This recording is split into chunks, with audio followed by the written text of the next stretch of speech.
새로운 역사, 새로운 축복을 경험하는 그런 위대한 길도 있습니다. 여러분은 어떤 길을 선택하시겠습니까? 어떤 도전을 하시겠습니까?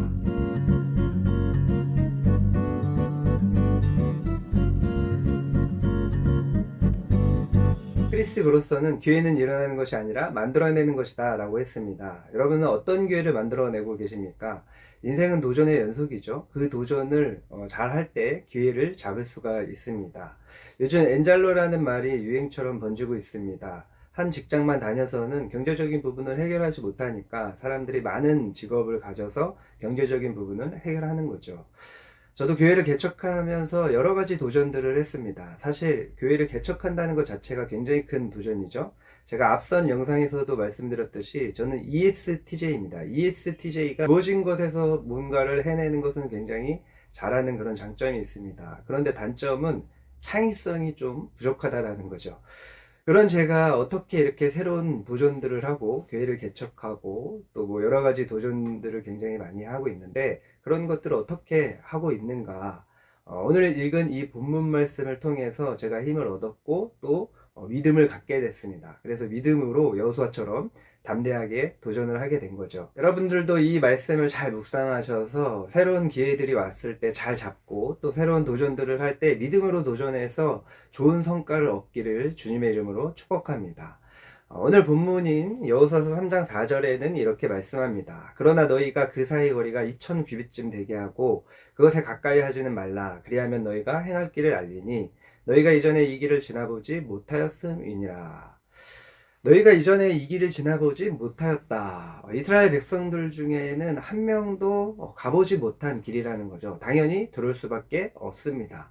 게다가 앞에 있는 요단강은 물이 넘치는 그런 상태여서 도저히 건너갈 수 없는 그런 상황이었습니다. 우리 인생이라는 것이 그렇죠. 때로는 한 번도 가보지 못한 길을 가야 할 때가 있습니다. 우리가 원하지 않더라도 새로운 직장에 들어가야 될 때가 있고 또 새로운 사업을 하게 될 때도 있습니다. 또 새로운 사람들을 만나서 그 사람들과 관계하면서 적응해야 될 때도 있습니다. 그 자체로도 우리에게는 큰 스트레스가 되죠. 이를 우리는 모험이라고 하고 또는 고난이라고도 합니다. 그 누구도 상상할 수 없는 길을 걸어가는데 하나님께서 말씀하시기를 너희가 편안하게 갈 수 있다 말씀하시면서 그 비결을 오늘 우리에게 말씀해 주십니다. 자, 첫 번째 비결은 하나님의 말씀을 따르는 것입니다. 하나님의 말씀을 따르라. 여호수아서 3장 3절에는 말씀합니다. 백성에게 명령하여 이르되 너희는 레위 사람 제사장들이 너희 하나님 여호와의 언약궤 매는 것을 보거든 너희가 있는 곳을 떠나 그 뒤를 따르라. 언약궤를 따라 걸어가라. 언약궤가 무엇을 의미합니까? 언약궤는 하나님을 상징합니다. 쉽게 말하면 하나님을 따라가는 것, 또 하나님의 인도하심에 따라서 가는 것을 의미하는 거죠. 믿음은 어려움이 있는데 그 어려움이 없다고 말하는 것이 아닙니다. 우리의 부족함과 내가 맞닥뜨린 상황의 어려움을 우리는 인정해야 됩니다. 그러나 그 해결책이 어디 있습니까? 바로 하나님께 있다는 것이죠. 문제의 해결책이 하나님께 있다는 사실을 믿는 것이 바로 믿음인 것입니다. 나를 도우시고 나와 함께 하시는 하나님께서 전능하셔서 그분이 나에게 가장 귀한 축복을 주시려고 준비하시기 때문에 우리가 그분을 의지하면 반드시 선한 열매와 좋은 결과를 맺게 하십니다. 우리가 그분을 믿고 따라가는 것, 이것이 말씀에 순종하는 것입니다. 하나님은 나를 만드신 분이시기 때문에 나를 나보다 더 잘 아십니다. 나를 나보다 더 사랑하십니다. 그분은 나를 위해서 가장 귀한 자기의 아들의 생명까지 내어주셨습니다. 나를 위해서 너무나 많은 그런 값을 지불한 분이시기 때문에 나를 포기하지 않으시는 하나님이십니다. 어떤 상황이든지 그 상황을 나를 위해서 선하게 움직이시는 분이십니다. 하나님이 나의 삶을 이끌어 가시는 그 놀라운 계획과 섭리가 있기 때문에 우리가 하나님이 어떻게 나를 이끌어 가시는지 그 하나님께 시선을 떼지 않고 그분을 주목해야 되는 것입니다. 믿음은 나를 위해 준비한 해결책이 무엇일까? 그것을 기대하면서 그것을 바라보는 것입니다. 두 번째는 먼저 믿음으로 실행하는 것입니다. 이스라엘 백성들이 출애굽을 할 때 홍해를 건너갔습니다. 이제는 40년이 지나서 요단강 앞에 서 있습니다. 홍해를 건널 때와 요단강을 건너는 그 방법은 전혀 달랐습니다. 홍해를 건널 때는 모세라고 하는 그 지도자가 먼저 기도하고 지팡이를 홍해를 향해서 가리키니까 홍해 바닷길이 갈려서 거기에 길이 생겼습니다. 그것을 보고 이스라엘 백성들이 걸어갔습니다. 그러나 요단강은 그렇지가 않습니다. 먼저 믿음으로 행동해야 됩니다. 믿음으로 먼저 요단강 물에 발을 담글 때 그 요단강 물이 갈라지게 됐습니다. 요단강 물을 먼저 발로 밟는 그 믿음이, 실행의 믿음이 필요하다라는 거죠.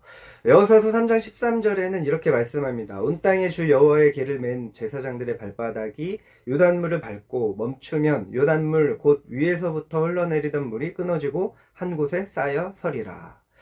은혜 받는 방식이 홍해 신앙이 있고 요단강 신앙이 있습니다. 홍해 신앙은 예수님을 믿을 때 우리가 주로 믿는 그런 신앙입니다. 이 신앙은 보고 믿는 단계입니다. 홍해가 갈라지고 난 다음에 그걸 보고 걷는 것이죠. 이것은 처음에 예수 믿는 사람이 가지는 그런 신앙입니다.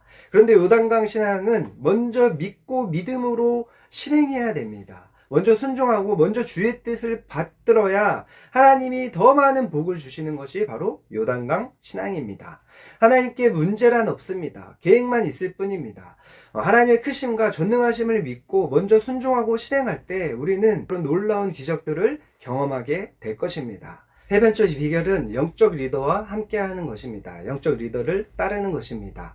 하나님은 대부분 사람을 통해 일하십니다. 그래서 신앙의 앞선자, 영적 리더 또는 목회자들을 통해서 일하십니다.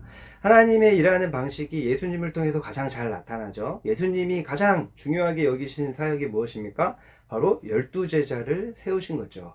공생의 기간 동안 가장 힘써서 하신 일들이 12제자, 이 지도자들을 세운 것입니다. 그 12제자들을 통해서 하나님의 나라를 확장해 가셨습니다.